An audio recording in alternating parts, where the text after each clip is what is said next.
Hello everyone, welcome to yet another week of the Clown Decade.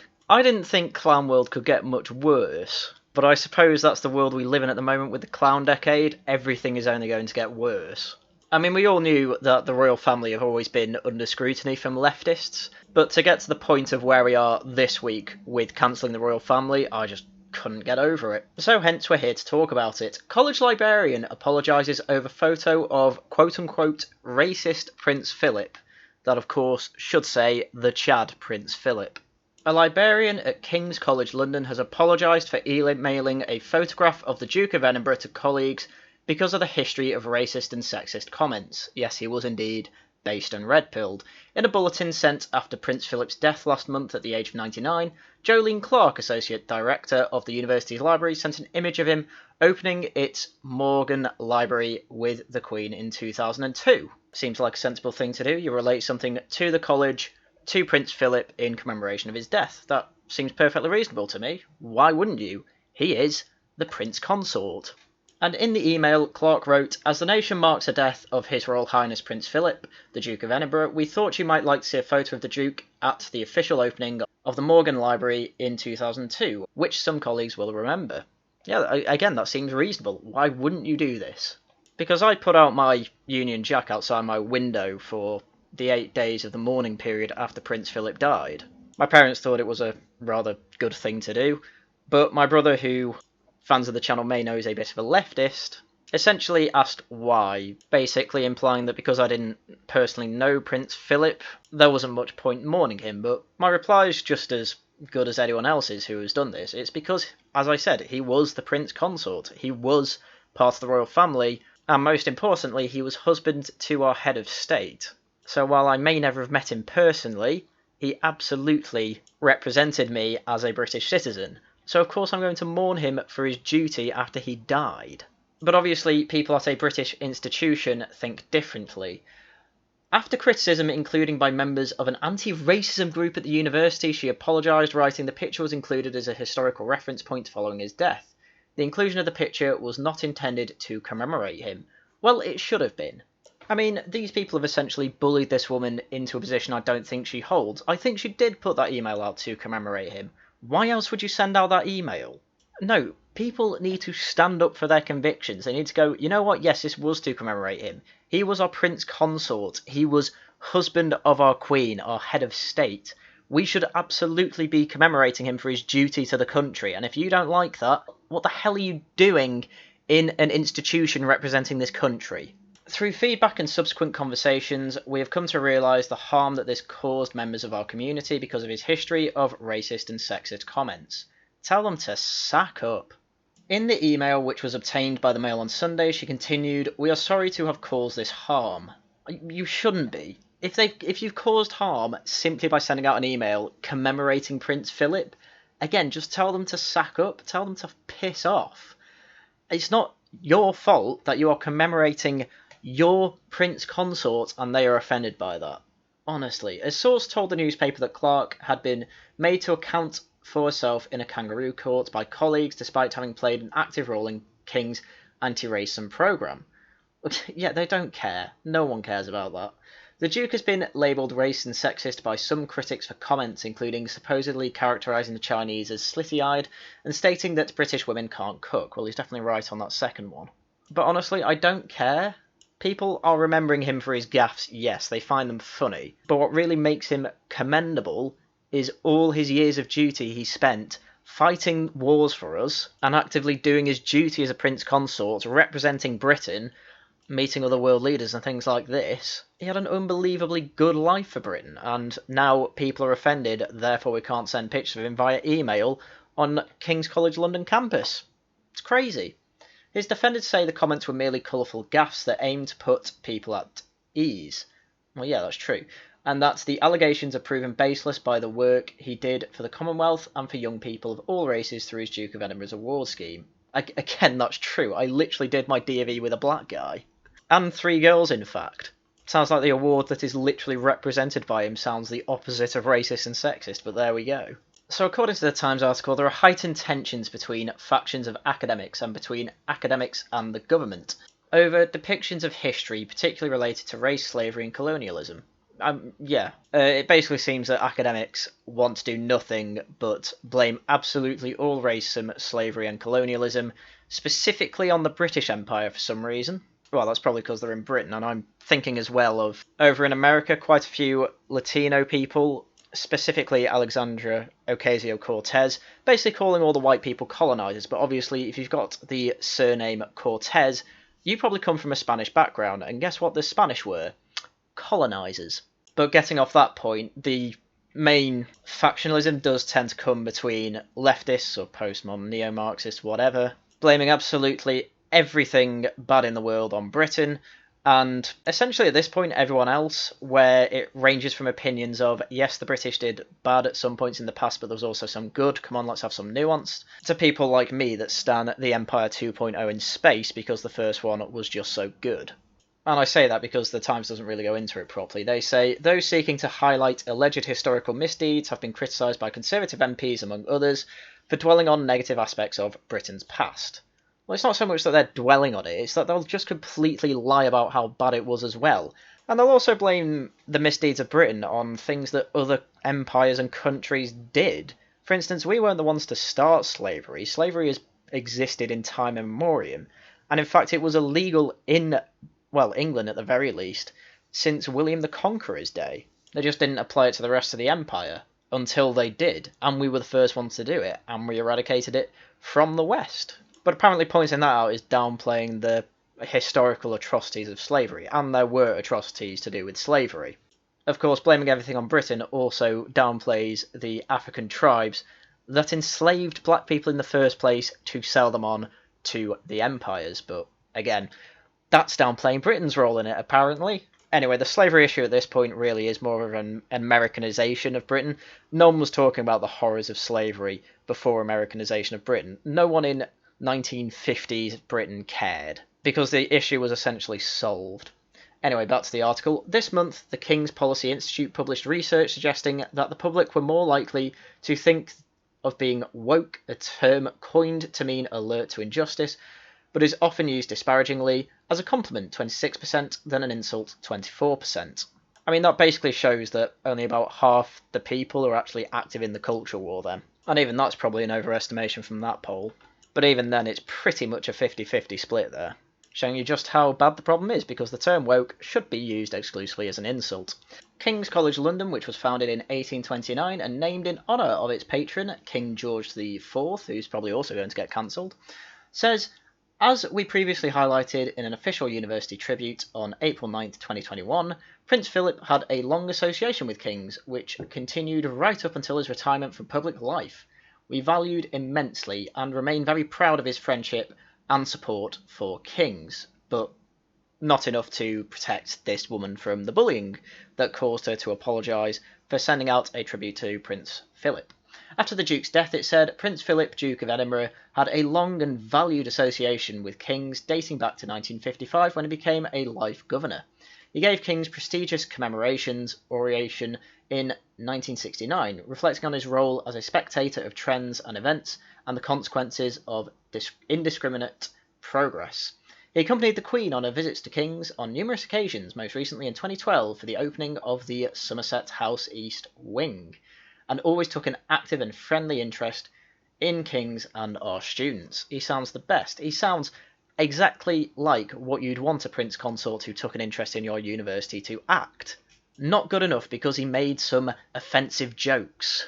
Honestly, in the future, if I own a company and I'm interviewing new employees, I'm probably going to make an offensive joke in an interview just to see how they react, and if in any way they react negatively to the joke, just no, they're not going to get hired.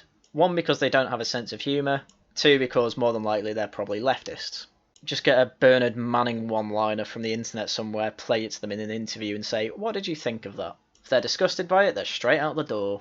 So that was the story of Prince Philip being an offensive figure to King's College London, who, as it seems, owe him actually quite a great deal. But in the modern day, leftists seem to only want to focus on the bad aspects of basically everyone who isn't on their side. They'll never look to Marx and say, he raped his maid, therefore he needs to be cancelled and his headstone at Highgate Cemetery needs to be torn down. They'll never say that. They'll just go after Edward Colston. Prince Philip and anyone else who was quote-unquote in power, and use any excuse they can find to tear it down, because these people represent Britain and its values. Karl Marx does not. Karl Marx was actively against it, therefore he's a good man. These people are essentially cultural genocidists in the making. And this is what I find relatively worrying about all this, because people are saying, oh, it's just trivial stuff. Why do you care about people getting upset over a picture of Prince Philip?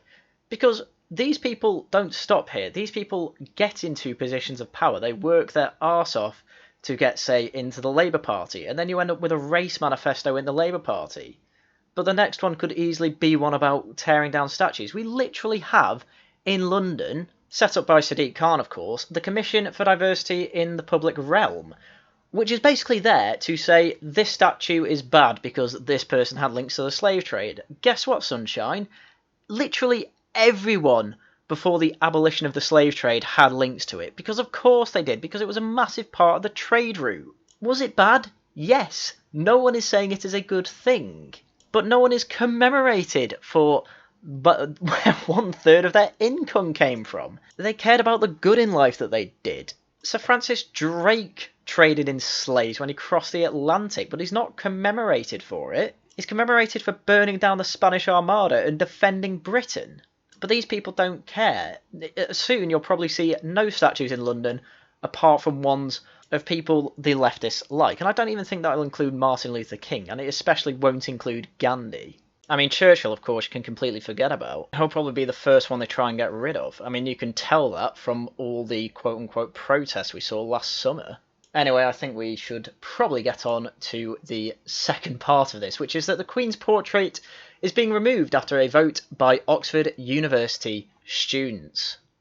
Unbelievable cringe. Students at one of Oxford University's colleges have voted to remove a portrait of the Queen from their common room. Members of the Magdalen College Middle Common Room deemed the image a symbol of recent colonial history. What? How? In what way has Queen Elizabeth in any way been colonial? Education Secretary Gavin Williamson branded the move as simply absurd. The president of Magdalen said the decision was one for the students, not the college. The BBC has contacted the students group for comment. Now, I may have a bit of a quote-unquote controversial opinion on this, but it is the common room, and it is ultimately up to the students what goes in a common room, I suppose. However, if I was in any position of power on this in the student group, I would happily tell anyone who tabled this motion to piss off. Same for if I was on the board of the college. But I suppose if we're going to be removing pictures and statues, this is the preferred way to do it, rather than get a mob to tear down one in Bristol. I mean, it's as I've always said, I'm okay with statues being taken down if it goes through due process, which it appears this did. But you can imagine I'm absolutely against taking down a picture of the Queen, especially for the limp dick reasoning of, oh, it's about recent colonial history. What the hell does that even mean? Lucky for us, they go into it a bit. According to the minutes of Monday's MCR committee meeting, the motion was tabled in an effort to make the common room more welcoming and to recognise that for some students depictions of the monarch and the British monarchy represent recent colonial history. The vote ended with 10 in favour of removing the portrait, 2 against and 5 abstentions. Unbelievable scenes. 5 people didn't vote. They may as well have voted for it. 2 against, though. Who are those 2 people? I want to commend them. One member, whose name was withheld from the minutes, said effectively cancelling the Queen sent out a dire message that is sure to enrage. While another said, we are not capable of cancelling the Queen. This is about our communal space and making people feel welcome. Well, if they don't feel welcome because of British head of state, again, I'm asking this every time, why the hell did they come to the UK to study? It's insane. Barrister Diana Ross, who was appointed president of Magdalen College last year, emphasised that the students were not representative of the college, but supported their right to free speech and political debate. Well, that's fine, I can get behind that. In a series of tweets, she said, a few years ago, in about 2013, they brought a print of a photo of the Queen to decorate their common room. They've recently voted to take it down. Both of these decisions are their own to take, not the college's. Again, I generally agree it is their common room. It is there for them to make decisions on how it looks. But taking down a picture of the Queen shows me that they really, why the hell have they come to Britain apart from to take down our symbols? She finished, being a student is about more than studying, it's about exploring and debating ideas. It's sometimes about provoking the older generation. Right, well, I'm part of the younger generation, it provoked me. Looks like it's not so hard to do these days. Wow! You should be insulted by this. I mean, not only has she essentially called the older generation snowflakes, which I don't know, I have a bit more respect for the older generation than the younger, but she's also just completely insinuated that she really doesn't care about a portrait of a queen. At least say you disagree with it. That's what I'd be doing. I'd be calling these children stupid and thin-skinned. But alas, no, it is the older generation that deserve to be provoked. Unbelievable scenes. She added that the photo would be safely stored, thank God for that. Ms Rose said people had been sending obscene and threatening messages to college staff. Well, obviously don't do that, that is not how we fight this. And urged them to consider whether it was the best way to show respect for your queen. Well, I'm sure taking down a portrait of her and quote-unquote safely storing it is also a great way to show respect for your queen. Political website Guido Fawkes reported that the motion was launched to make members feel welcome, with one student said to have commented, "Patriotism and colonialism are not really separable." Yeah, they are. You can keep patriotism within your own borders. We're not really at a point where we can colonise anywhere anymore. We've discovered the whole of the globe. The Education Secretary, who tweeted his thoughts on Tuesday evening, said Oxford University students removing a picture of the Queen is simply absurd. She is the head of state and a symbol of what is best about the UK. During her long reign, she has worked tirelessly to promote British values of tolerance, inclusivity and respect around the world. Please, please stop saying that these are necessarily British values. It is not a value of tolerance. Tolerance is a consequence of having a global empire and therefore having global British subjects and basically allowing them easier movement within the British Empire. And post-Empire, they've been granted larger freedoms to move to the UK. Our problem is that we've probably done this a bit too much, and our tolerance is wearing thin, especially of things that we should absolutely be intolerant about. And our value of inclusivity? It's just leftist hogwash. It's awful. You should not be trying to promote British values by saying, hey, look, we were the first leftists all along. We were actually quite deliberately exclusive. We were basically at war with France for most of the time we were an empire. And to be inclusive in the empire, you had to be pretty parallel with British values at the time. I'd say we had the value of inclusivity. It's a bit of a misnomer, especially in the leftist context. But hey, keep trying to win those leftist votes that you'll never get because the Green Party exist. Anyway, he wasn't the only minister to have a say on this. Community Secretary Robert Jenrick told BBC Breakfast it was student union politics. He added, I have a portrait of the Queen in my office wall in my government department and I'm proud to do so. Good lad. I wouldn't want anyone to disrespect her out of ignorance in this way, but I don't think we should waste too much time on student union politics. Well, this is where the problem comes in. Student union politics very, very rapidly becomes mainstream Labour politics, as we saw in the last election. Luckily, quite a lot of people are happy to reject that. But unfortunately, as the older generation die out, it seems that student union politics never actually quite leaves people who are politically engaged at university. So you're soon going to have a massive voting block, and I do mean massive. We're trying to get half the country to uni, and about the same percentage of people going to uni are probably going to be politically involved. That's a lot of free votes from leftists if you are a leftist party. We should probably be pushing back against this and trying to say, look, we stand actually for portraits of our queen, because ultimately it's going to come back and bite you in the ass a decade later. But I think the worst part of this story comes from the Times. So their article about this issue starts by saying an elite American graduate is behind the removal of the Queen's portrait from an Oxford college's common room over the royal family's historical links to colonial rule.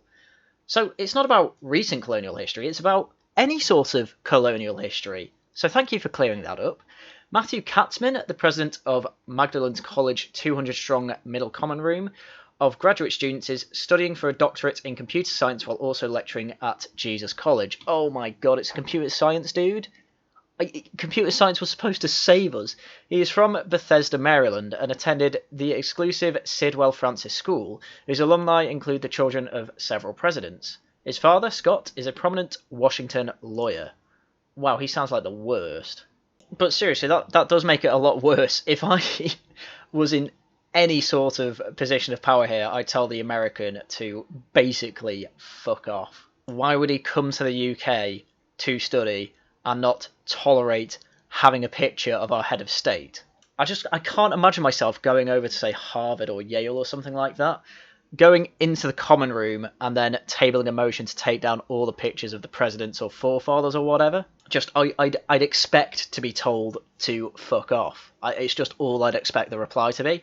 Here, though, in the UK, no, it's totally fine. There's basically no pushback on this whatsoever. And don't get me wrong, I understand it's free speech and all that. And I do understand the argument that essentially what he says goes when it comes to what goes in the common room. But I mean, the fact that there has basically been absolutely no pushback on this, and the most we get from the MPs in charge is just, oh, it's just student politics, who cares? It's pathetic, it's weak, you need to do better than this. There needs to be some sort of negative consequence for this, because all that seems to be happening is people like me are making videos about it, but really, what else is there to do? We're slowly watching our symbols throughout the UK be taken down, thrown in rivers, put safely in storage, even of the living, who have basically done absolutely nothing wrong. And the best we can do is criticise from afar. It's very frustrating. But the best I suppose we can do is try and get a Conservative in this position, but I have no idea how we're going to do that.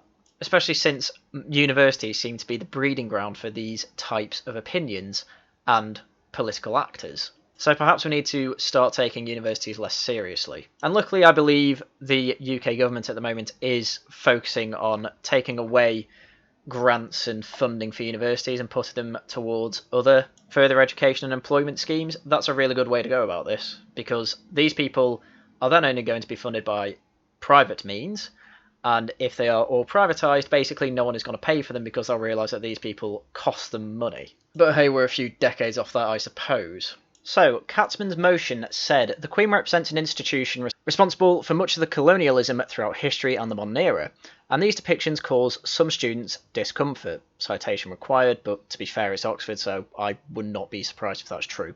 He said the Equalities Subcommittee, of which he is a member, proposed that the portrait be auctioned to raise funds for a charity working to improve the lives of those suffering the consequences of colonialism, and that no new depiction of the Queen should replace it.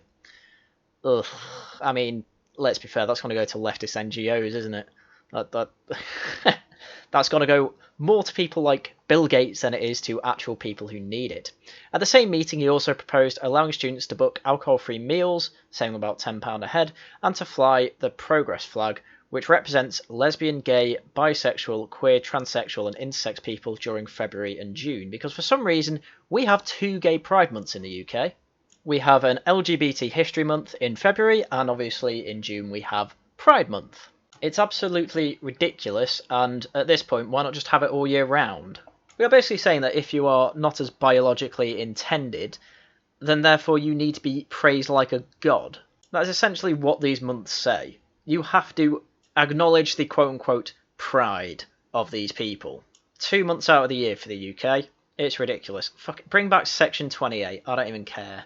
Though keep in mind this fact that he tabled a motion to, quote-unquote, allow students to fly the Progress flag during February and June, because he goes on to then defend what he did to the Queen. So he described the portrait as an inexpensive print of the Queen that was hung in the common room a few years ago, which is being stored securely and will remain in the MCR's art collection. He added the action was taken after discussion of the purpose of such a space, and it was decided that the room should be a welcoming, neutral place for all members regardless of background, demographic or view. Apparently the Queen isn't welcoming to some people, and quite frankly, forget them. Why have they come to the UK if they don't see the Queen as welcoming, our literal head of state? The royal family is on display in many areas of the college, and it was ultimately agreed that it was an unnecessary addition to the common room, as said by the Equalities Subcommittee, who are... I mean, look, you're never going to have an Equalities Committee that isn't leftist. They are literally there to tear down anything that even remotely says that the West is good. But I do want to point out at this point that his defence of this is that, we need a neutral place for all members regardless of background, demographic or view. But at the same time he's saying, wait a tick, we want to fly the pride flag. Well, what if that makes someone from a certain background, demographic or view uncomfortable? Why is that okay but not the Queen? So, the views of the MCR do not reflect the views of Magdalen College, and the aesthetic decision made by the voting members of its committee do not equate to a statement on the Queen. Well, then why would you say it relates to recent colonial history then, you liar? Indeed, no stance was taken on the Queen apart from the fact that she is related to recent colonial history, or the royal family, apart from the fact they're related to recent colonial history. The conclusion was simply there was a better place for this prince to be hung. Hence they said they want to sell it off to then use the money to donate to leftist NGOs. This is all a complete lie. Because, I mean, look, the things proposed by the subcommittee, why would they just stop at the taking down of the Queen's portrait? They also proposed, as the article said before, that they want to sell the portrait and use the funds to, you know, they say, give to charities that help those affected by colonialism. So why would it just be stored in the art collection? What are they actually going to keep it there for, if not to display it? Why, when you have given this subcommittee an inch, would they not take a mile and then demand you take 2 more? This happens every time. Don't listen to these official statements by him. Don't listen to anything else. Listen to what these minutes have said. These minutes have said they proposed to sell the portrait and give to leftist NGOs. That is what will happen. Because Oxford University is the absolute pinnacle place for these types of things to happen. And this will not be the last portrait of Queen Elizabeth to be taken down there. And ultimately, what exactly is going to replace the space on the wall now? Because something's going to replace it, and I really hope Guido Fawkes, who initially investigated this, finds out. Because if it turns out to be an American, then my god, imagine trying to say we're trying to be anti-colonial and then literally take down a native picture of the native head of state there and replace it with someone foreign. What else can you call that, if not colonialism? Because they always go after the symbols first. They'll call you irrational for caring about it. They'll say it's cringe to care about symbols like this, but ultimately they have their own symbols they care for. That's why they can't say a bad word about Marx and Martin Luther King and people like this, despite the fact that everyone in history has done bad. Everyone in history has done something terrible. But we don't symbolise people for the bad that they've done. We symbolise people exclusively for the good. And you can tell which symbols people value by those which they will basically make irrational arguments for. And that's fine. Everyone does this. You can't rationalise this. But you have got to make damn well sure that your culture and society have good cohesion on who and what they value. And this is the problem we have at the moment. But, well, that's everything I have for you today. So, as usual, thank you very much for watching. And until next time, goodbye.